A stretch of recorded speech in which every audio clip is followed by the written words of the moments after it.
这是动画版的荒岛求生，36人被困在了军舰岛上。由于物资的缺乏，他们最多可以再坚持2天的时间。最为关键的是，还有一个未知的危险正在朝着他们靠近。聪明一点的人来到军舰的电报室，搜寻是否还存在有用的频道。但很显然，由于这一切都是人为的，军舰上信号十分微弱，他们根本无法和外界取得联系。这时，小杰好像听到了什么奇怪的声音，但在场的只有他一人听到了。半藏建议，既然这样，这么多人待在这也没用，让鲍库尔继续调试，其他人则是去寻找船上还有些用的物品。一通寻找下来，雷欧利发现了许多的指南针，半藏找到了这些测量航海图的工具，库拉皮卡找到一份小地图，这里标明他们所在的位置叫军舰岛。图上除了标明了方向，还有一条貌似逃离路线的标记，但他们无法确定这是否是故意布下的陷阱，而且图上根本没有参考物。那么路线到底有多远呢？因此在不知道路程远近的情况下，如果因为食物没有准备好而贸然上路的话，大家都有可能死在船上。很多人都觉得他是多虑了，而库拉皮卡的建议是多待1个晚上，根据天上星星的位置，到时候再计算出具体的路程，在有把握的前提下再出发。就在他们意见未统一的情况下，此时一位吹剑男走了出来，他表示剩下的时间不多了，刚才他到水塔里面查探已经没有多少水源，再等下去可能大家都会缺水而死。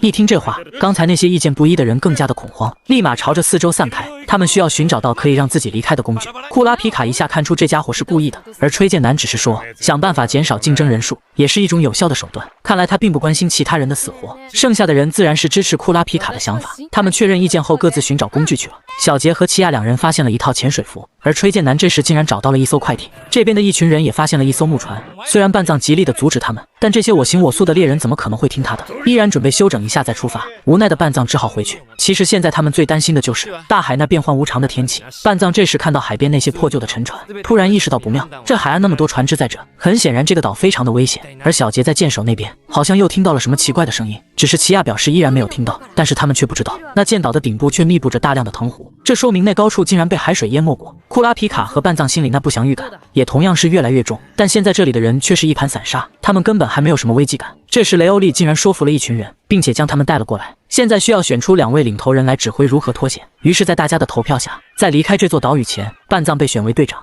库拉皮卡被选为副队长。队长表示这种时候就是体现团队力量的时候，只有团结一致才可以度过现在的难关，并希望大家配合。此时的小杰2人在一个房间内找到了一本关于这座岛屿的记载，原来这座岛以前是用来作为炮台的，是海军的一处重要关卡。而在上面也发现之前说的另一个安全的岛屿与他们现在离得很近，只需要1天时间就可以到了。一旁的鲍库尔也表示电台好像有些信号了，这无疑是个好消息，但同时表示电波好像不太稳定，好像受到了什么东西的影响。突然他们发现远处的天边有异响，此时大量的海鸥也正飞快地远离这片海域。他们发现之前那些准备离开的人好像也将他们的工具修理好了，并且准备出发，但远处的海面突然出现了2个太阳。鲍库尔突然明白，就是因为这天气的原因，电磁波才会那么的紊乱。当2个太阳消失在天际线后，小杰再次听到了那神秘的声音，而且越来越近了。这时奇亚终于也听到了一些声音，很明显有什么东西正在靠近这里。库拉皮卡看着手上的日志，明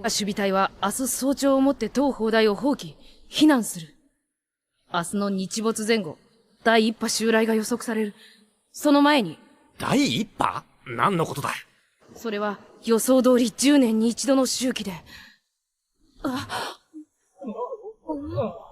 看来每10年1次的可怕场景要出现了，但另外一拨人已经朝着大海出发。吹剑男的小船突然感觉摇晃的厉害，他抬头看着海面，此时海面上形成了一个巨大的风暴，超强的风力正将海水往天空上吸走，竟然将漆黑的乌云和海水这2种不可能接触的东西连接到了一起。这是什么样的极端天气？如此可怕的风暴，如果等它到了跟前，估计这些人根本无法活下来。那么接下来他们将怎么应对这恐怖的自然之力呢？